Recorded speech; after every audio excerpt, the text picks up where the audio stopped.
Hello everyone, कैसे हो सब लोग। आई होप कि सब बहुत अच्छे से होंगे। इस वीडियो में हम डिस्कशन करने वाले हैं क्लास 11th केमिस्ट्री के चैप्टर 2 यानी कि स्ट्रक्चर ऑफ एटम के एक्सरसाइज के सॉल्यूशन के बारे में, जिसमें हम लोग आज एक्सरसाइज 2.1 का डिस्कशन करने वाले हैं। अगर आपने अभी इससे प्रीवियस वीडियो अभी तक नहीं देखा, साथ ही साथ आने वाले इस कंप्लीट वीडियो का सॉल्यूशन देखना चाहते हो तो कंप्लीट प्लेलिस्ट का लिंक मिलेगा तुम्हें डिस्क्रिप्शन में। तो मेक श्योर कि एक बार डिस्क्रिप्शन तुम जरूर चेक कर लोगे। क्वेश्चन 2.1 क्या है? 2.1 में दिया है calculate the number of electrons which will together weight 1 gram.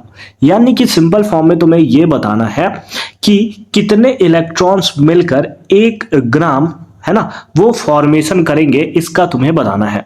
यानी कि कितने इलेक्ट्रॉन्स आपस में मिलेंगे तो 1 ग्राम इलेक्ट्रॉन्स जो है वो तुम्हें देखने को मिलेगा। तो ये कैसे सॉल्व करोगे आप? तो उसके लिए सबसे पहले तुम्हें इलेक्ट्रॉन्स का मास पता होना चाहिए। अगर तुम्हें इलेक्ट्रॉन्स का मास पता है तो तुम आराम से फाइंड आउट कर सकते हो। जैसे मास ऑफ 1 इलेक्ट्रॉन, यानी कि एक इलेक्ट्रॉन का मास कितना होता है? तो ये होता है 9.1 into 10 to the power -31 kg, है ना। कितना होता है? Mass of 1 electrons is equal to 9.1 into 10 to the power -31 kg। ठीक है, या इसको आप ऐसे भी लिख सकते हो 9.1 into 10 to the power -31 kg is equals to, है ना, इज इक्वल्स टू कितना? 1 इलेक्ट्रॉन्स का मास, है ना। कितने इलेक्ट्रॉन्स का मास? 1 इलेक्ट्रॉन्स का मास। ठीक है, ठीक है।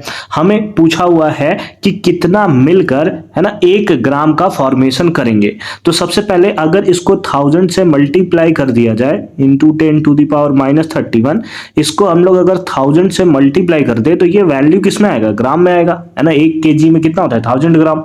तो इतने kg में 1000 से मल्टीप्लाई कर देंगे तो ये क्या होगा? 1 इलेक्ट्रॉन्स का मास देखने को मिलेगा, जो कि आएगा कितना? 9.1 इंटू 10 टू द पावर -28 ग्राम। इतना किसका मास होगा? दैट इज 1 इलेक्ट्रॉन्स का मास होगा। हमें ये बताना है कि 1 ग्राम टोटल नंबर ऑफ इलेक्ट्रॉन्स में, 1 ग्राम इलेक्ट्रॉन्स में टोटल नंबर ऑफ इलेक्ट्रॉन्स कितने होंगे। तो इसको हम लोग कर देते हैं 1 ग्राम, तो इधर आ जाएगा ये डिवाइड में, यानी कि हो जाएगा 9.1 इंटू 10 टू द पावर -28। इतने इलेक्ट्रॉन्स तुम्हें देखने को मिल जाएंगे। और अगर इसका हम लोग कैलकुलेशन कर दें तो 1 ग्राम में टोटल कैलकुलेट करने के बाद ये आता है that is 1.098 into 10 to the power 27 electrons. तो ये तुम्हें इसका क्या होगा? आंसर देखने को मिल जाएगा। ठीक है, तो इस तरीके से तुम सिंपल फॉर्म में इसका आंसर जो है वो दे सकते हो। हालांकि अगर तुम इसको डिवाइड करोगे तो ये आता है 0.1098 ऐसा आएगा इंटू 10 टू द पावर 28। अब पॉइंट को अगर हम इधर शिफ्ट कर देंगे तो ये वैल्यू जो है 28 से -1 होकर 27 आ जाएगा और आंसर कुछ इस टाइप का आपको देखने को मिल जाएगा। ठीक है, तो ये हो गया फर्स्ट पार्ट का आंसर। अब आ जाते हैं सेकेंड पार्ट में। सेकेंड पार्ट में क्या दिया हुआ है, ध्यान से देखोगे। सेकेंड पार्ट में दिया है calculate the mass and charge of 1 mole of electrons. यानी कि 1 मोल ऑफ इलेक्ट्रॉन्स का मास कितना होगा ये तुम्हें बताना है, साथ ही साथ चार्ज कितना होगा ये भी तुम्हें बताना है। तो चलो फटाफट से हम लोग बताते हैं। सेकेंड है ना, 1 मोल में टोटल पार्टिकल्स कितने होते हैं?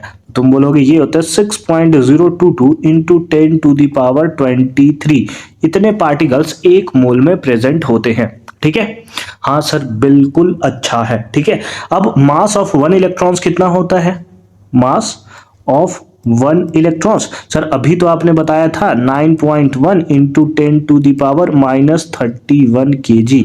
इतना होता है 1 इलेक्ट्रॉन्स का मास। हमें पूछा है 1 मोल का, तो मास ऑफ 1 मोल यानी कि 6.022 into 10 to the power 23 electrons. इसका मास कितना होगा?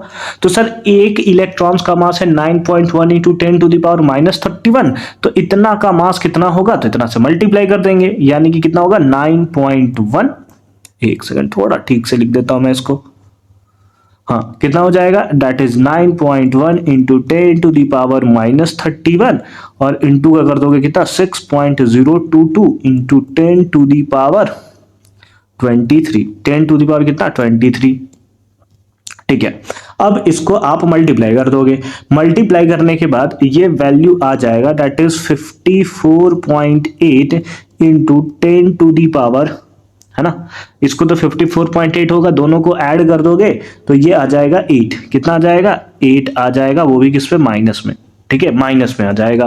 अब साइंटिफिक नोटेशन के बेसिस पे अगर तुम इसको लिखना चाहो, सर साइंटिफिक नोटेशन क्या होता है, तो पहले चैप्टर्स में हमने पढ़ रखा है। साइंटिफिक नोटेशन का मतलब होता है ये जो पॉइंट है वो एक डिजिट के बाद होना चाहिए, यही होता है साइंटिफिक नोटेशन। सर ऐसे लिखे तो आंसर नहीं है, बिल्कुल आंसर तुम्हारा सही है, बट क्योंकि केमिस्ट्री में हर चीज साइंटिफिक नोटेशन के टर्म्स में लिखा जाता है ना, एक नॉन जीरो नंबर के बाद डेसिमल को पुट किया जाता है, तो हम वैसे ही कर देते हैं, है ना। 5.48 into 10 to the power, left की तरफ शिफ्ट होता है तो पावर ऐड हो जाता है, यानी कि -8 + 1 कितना हो जाएगा, that is -7, and this is the right answer. Sir अभी आपने केवल मास निकाला है, हमसे पूछा है कि चार्ज भी कितना होगा 1 मोल इलेक्ट्रॉन्स का।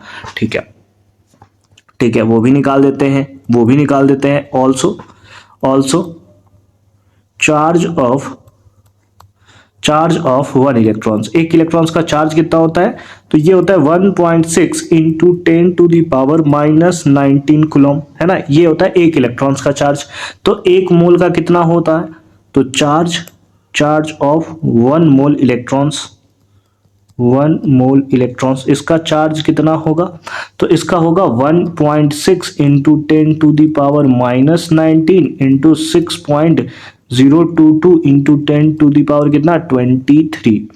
अब इसको आपको सिंपल फॉर्म में मल्टीप्लाई कर देना है, आंसर जो है वो तुम्हारे पास निकल कर आ जाएगा, कितना कूलम चार्ज जो है वो देखने को मिल जाएगा। अब सर मल्टीप्लाई करेंगे तो कितना आता है, तो मल्टीप्लाई करने के बाद आएगा 9.65 इंटू 10 टू दी पावर 4, इतना क्या कूलम, इतना क्या coulomb, and this is the right answer. तो एकदम सिंपल है। सबसे पहले तुम्हें क्वेश्चंस में क्या पूछा गया था, तो सबसे पहले पूछा था कि 1 ग्राम में टोटल नंबर ऑफ इलेक्ट्रॉन्स कितने प्रेजेंट होंगे, ये बताना है। तो एक इलेक्ट्रॉन्स का मास था 9.1 into 10 to the power -31 kg, उसको ग्राम में कन्वर्ट कर लिया 1000 से मल्टीप्लाई करके, फिर 1 ग्राम के लिए डिवाइड कर दिया, आंसर हमारे पास निकल कर आ गया। उसी टाइप से एक इलेक्ट्रॉन्स का मास हमें पता था, तो हमने 1 मोल का मास मल्टीप्लाई करके निकाल दिया, और सेम केस चार्ज के साथ भी हमने किया है। आई होप कि तुम्हें ये कॉन्सेप्ट अच्छे तरीके से समझ में आया होगा। मिलते हैं नेक्स्ट वीडियो में, तब तक के लिए अच्छे से पढ़ाई करते रहो। All the very best for your upcoming examination.